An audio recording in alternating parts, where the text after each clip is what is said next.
Welcome to Gracefully Graying. I'm your host, attorney Henry Gornbein. Please visit the Henry Gornbein YouTube channel to see this and all of the other segments of Gracefully Graying. Also tell all of your friends about this series as we continue to grow Gracefully Graying. I am pleased to welcome back R.J. King as we continue the discussion on his excellent history of Detroit, Detroit the Engine of America. Welcome back, RJ. Let's continue our discussion with regard to the book. And we really finished the first show where we were talking about, we were through the Civil War. We were talking about how after the Civil War continued to grow and really started to become a manufacturing hub for the United States. So why don't we start there and continue? Sure. So after the Civil War, normally you would see an economy start to shrink a bit because there's not the demand for the war armaments and other needs. But Detroit just continued to grow. You're seeing the industrialization of America start to occur. Detroit was way ahead of most anybody else other than, say, New York or Boston. But again, I think our output was more prodigious than those. And you're starting to see things like pharmaceutical drugs come into the market for the first time through Parke Davis. You're starting to see city guides developed by people like R.L. Polk, shoe manufacturers, consumer goods, home furnishings, agricultural goods. Of course, the railroad industry. We built thousands of locomotives and rail cars and rail bars that were used all over the country. And you're starting to see the shopping industry emerge with J.L. Hudson and Mayor Hazen Pingree, who was a shoe manufacturer. And during the Civil War, the men knew that quite a bit of the supplies were coming from Detroit.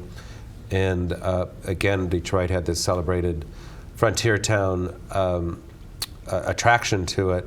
So a lot of people throughout the Union Army came to Detroit after the war to stake their claim in terms of developing a life for them and their families or their future families.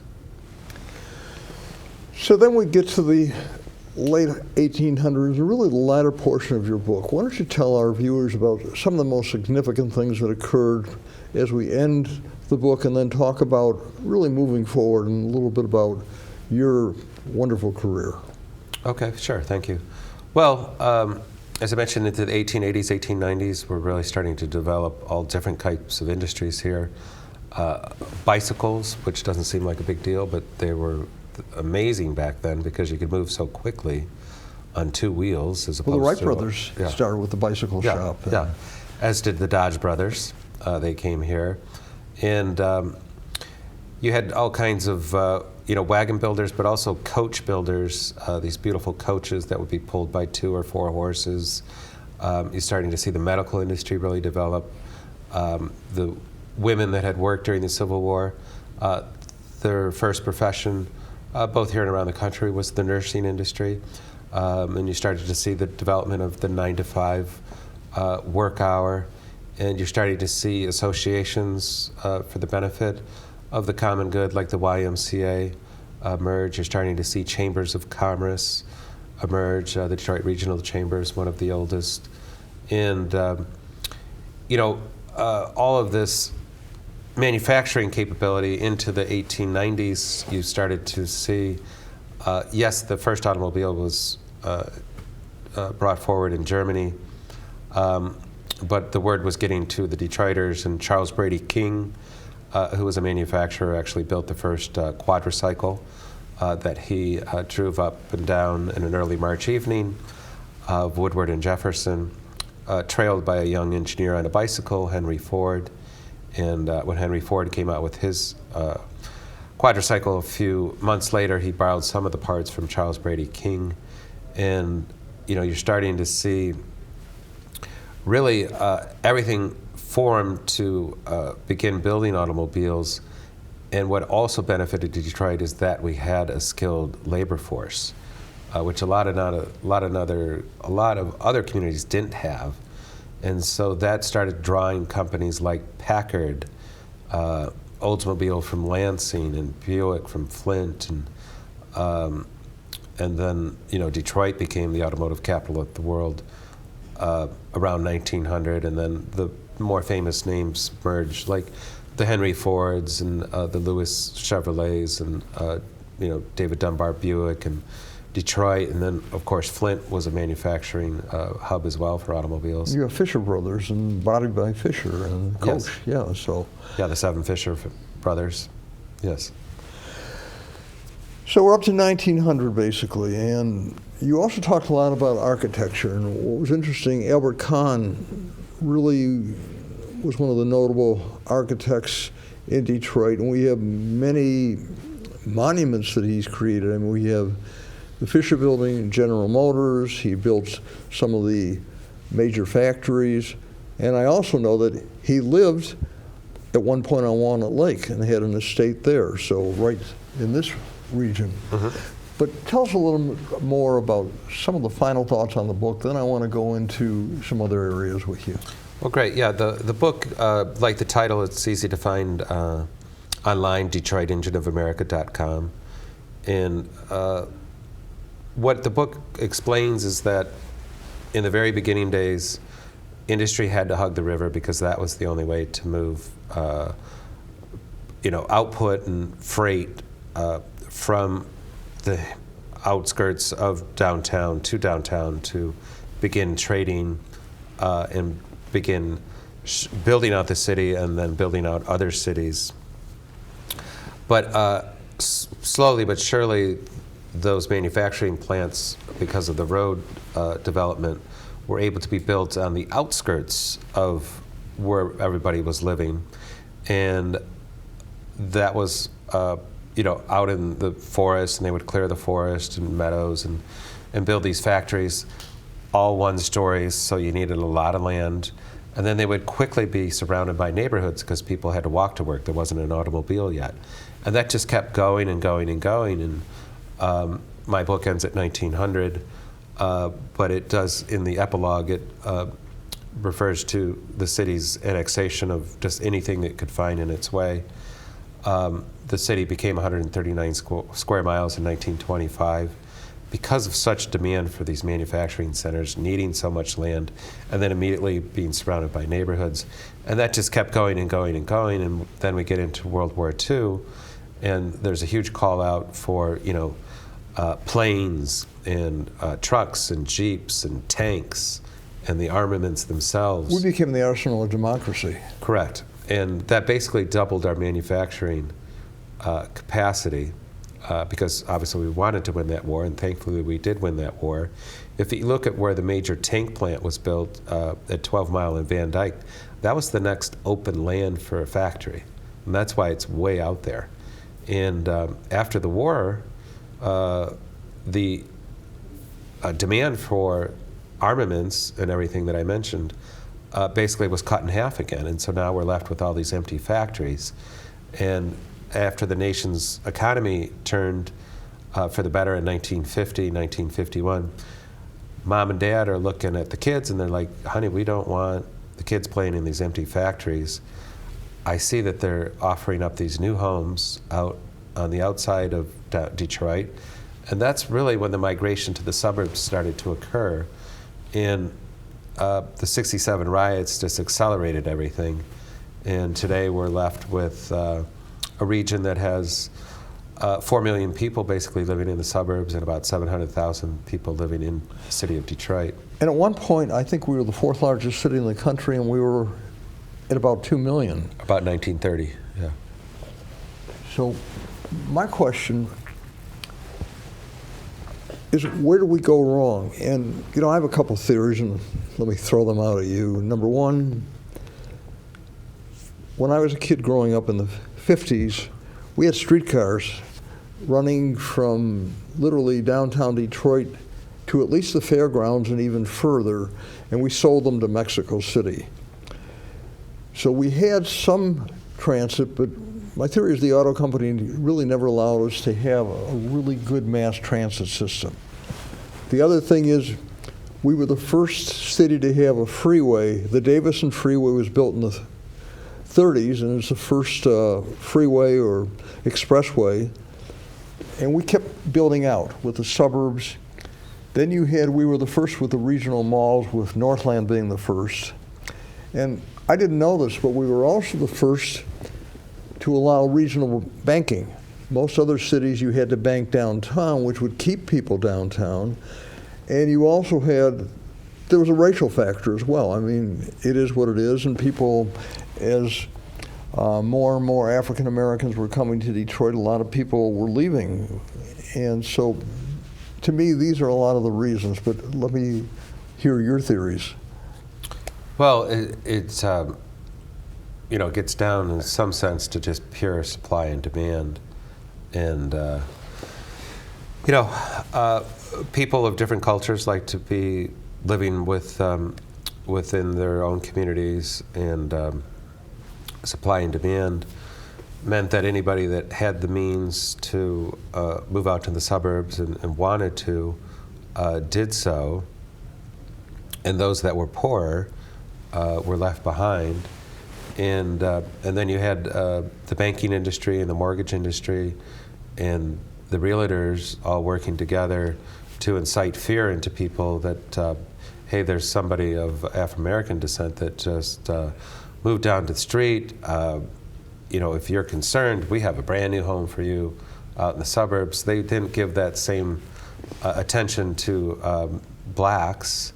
Right. And so that's how the city became 80% plus now today, even African American.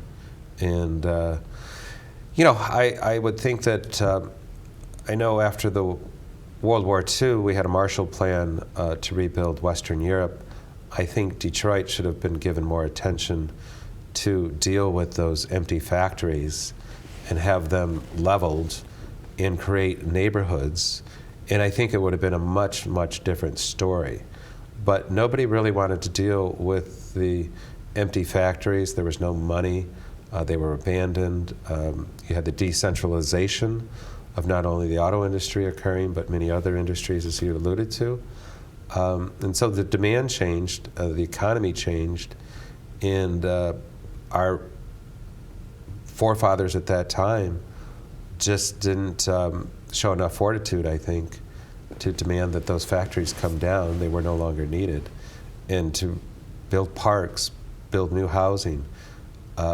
And because of what did happen, that's why we are so spread out here. And then the automakers themselves started stacking the transportation board in Detroit in the 1920s and started to vote out and de-invest in this rail car system.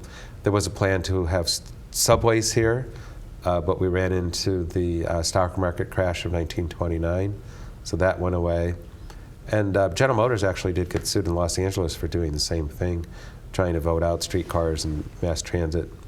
At the same time, we are the automotive capital of the world. The parents, working adults, know there's a love affair for the car. And what's the best thing to have for a car? The open road.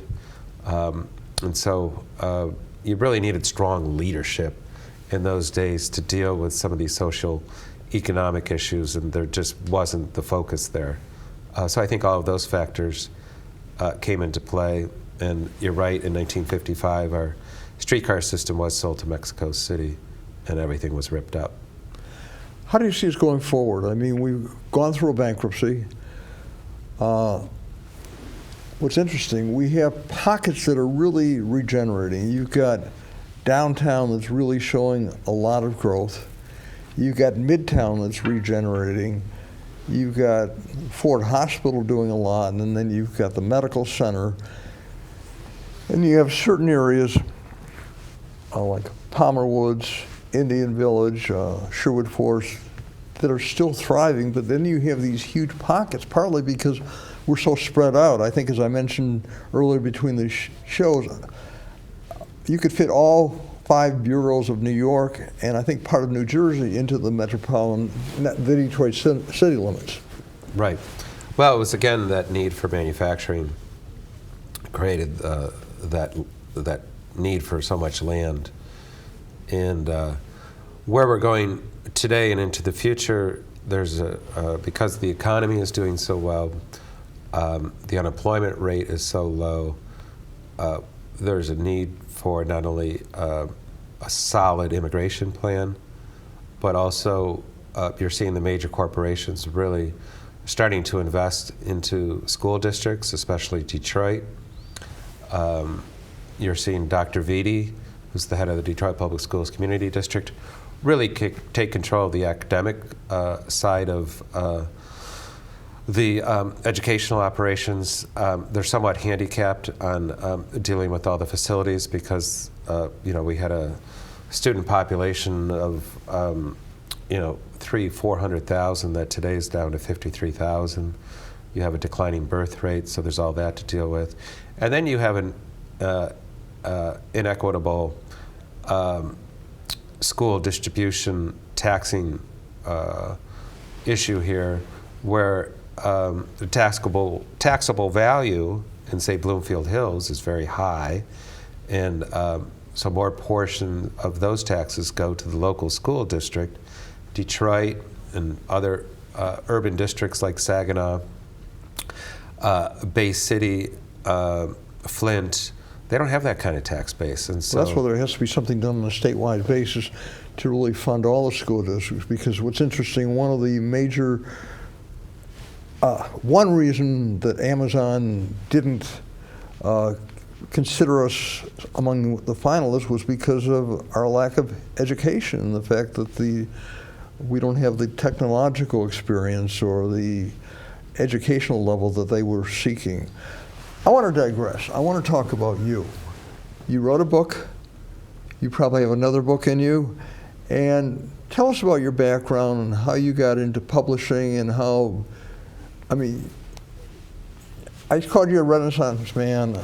I mean it. You've done a lot of things. You're a writer, you're a publisher, you're an author, and you've succeeded where so many others failed. I'm thinking about the fact that you go into any office, you're going to see Detroit business, you're going to see they're everywhere. So tell us a little bit about that. Well, sure. So I grew up in the area, Bloomfield Village specifically, and my father was the project engineer for the introduction of the 8-track tape player in 1965. Ford Motor Company was the very first company to ever offer it, and so he worked for Ford for 32 years. So got to learn and meet a lot of business leaders early on in life, and had a pretty good knack for writing, and sort of got my way through high school and college at U of M Dearborn, where I got an English degree. Graduated in 1990 and started, in those days during college I was freelancing for some of the area newspapers like the Observer and Eccentric and the Daily Tribune. And then soon after I graduated, I got on the business staff of the Detroit News, stayed there for 16 years, wrote more than 4,000 stories, covered every industry, and got to know everybody. And then during the Super Bowl week in February of 2006, I was looking to do something else because I could see the newspaper industry beginning to change, beginning to pull back. And I had met someone else during a volunteer event, and she was working for Our Detroit, and the two owners were looking to start up a business magazine. So we came together and struck a deal and brought forth D Business magazine for the first time in September of '06, and that's been going very well. And since then, we've added D Business Daily News, which is a daily e-newsletter, and then Tech and Mobility News, which comes out every other Monday, and then an annual publication called Detroit 500, which is a resource guide of the 500 top business leaders in Metro Detroit.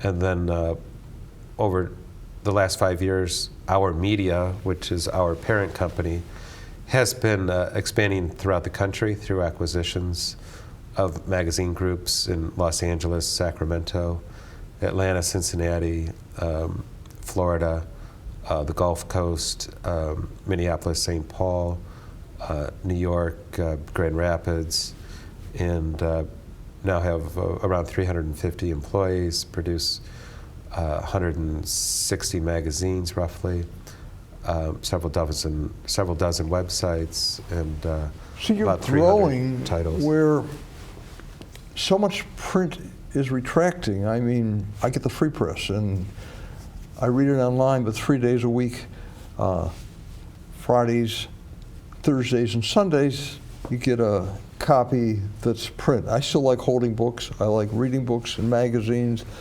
and more magazines, like Sports Illustrated, for example, is cutting back. So many are just going to monthly rather than weekly, and somehow you're beating the odds. So you must be doing something right. Well, we don't own any printing presses, so we rent those, so to speak, as needed. So you don't have those capital costs on your books, and we don't have labor unions that are in the newsroom, and we really see ourselves as providing a superior product in the marketplace. We work with the finest photographers and graphic designers, not only here but around the country. Well, the products are beautiful. I mean, the magazines, I mean, there's something that they'll sit there month after month, and I'm thinking of Hour and some of the issues like Top Docs. I know it's one of the biggest issues of the year, and other things. So you really Yes. cover things, and business is the same thing. Yeah, and we really are providing content that we hope our readers are finding compelling, and then we present it in a very rich and compelling way that not many newspapers have. They've kind of gone away from the long features where you can really do a deep dive into a particular business sector, or a particular activity, or particular trends that are emerging. So I think all of that combines to invite the reader to join us, so to speak, through subscriptions and through purchases at bookstores and things like that. And then we have a really robust online presence as well, and we really balance the two, sometimes almost as two separate entities, but working together to enhance one and the other, so that we're not sort of just, when an issue comes out, we don't put everything onto the web right away. We wait a month, and then we don't put everything after a month right away. We curate it week by week by week and really treat it as new material that's going out on the internet. So you hold on to the readers because they're getting, it's almost like the old serials. Right, and the magazine becomes that much more valued. No, it's very, very impressive. You have another book in you? Yeah, I'm writing another book right now. Tell us about it. Give us a preview. It's about a gentleman, Andrew Nimczyk, who was born in Poland, tried to escape the communist regime 4 times, finally got out in 1984, came to Hamtramck. He had a background in mining. He's also very good with hydraulics and mechanization. He worked at the Ford Rouge Center for 24 years, fixed everything in sight. Not only fixed it, but enhanced it. In fact, he said in a number of occasions he would fix something, and then a week later he would notice that there was other people from the company there taking pictures of it, and they were expanding it to the other plants. So over time he started to get patents for that, and at the same time he was an inventor on the side.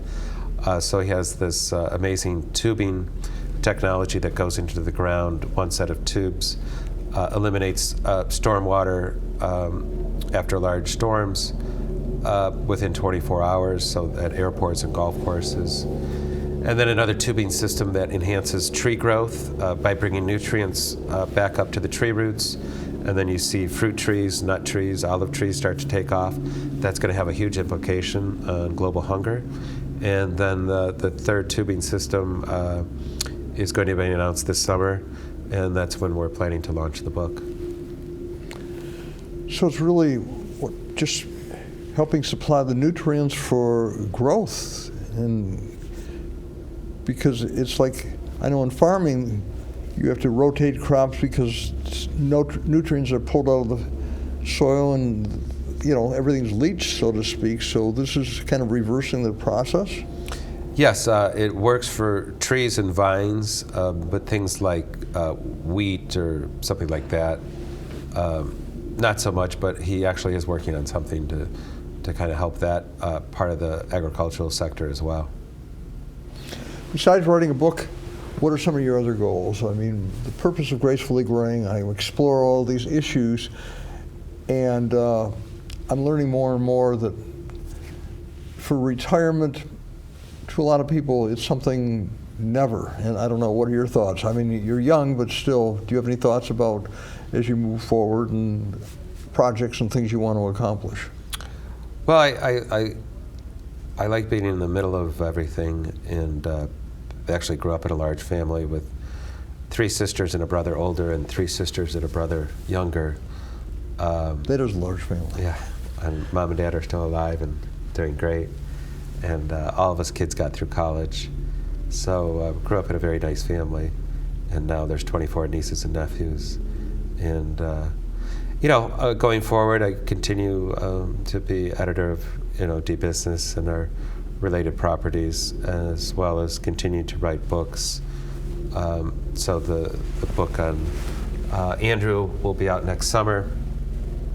Then I'll do a sequel to Detroit Engine of America in 2021, and then there's 2-3 other book ideas I could do after that. So I see myself for the rest of my life continuing to write books. I've written 4 so far, and we'll see what else. There's some other things that are brewing, so we'll see what else transpires. Well, I look forward to reading the books as they come out. As I told you, I work with the same company with Momentum Books, and my second book will be coming out, Child Custody Demystified, sometime, hopefully by March. Well, congratulations.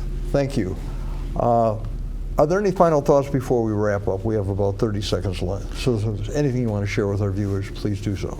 Yeah, sure. For folks that are looking to purchase the book, DetroitEngineOfAmerica.com is the quickest way. It's also available at Meyer and Barnes & Noble and many other places. And Pure this is Detroit. the book, Detroit Engine of America. I learned a lot, and I've always been a history buff, and it really tells the story of Detroit from its inception up to 1900 and gives us previews of things. So, R.J. King, I want to thank you so much for being my guest on Gracefully Graying, and I want to thank you for watching Gracefully Graying.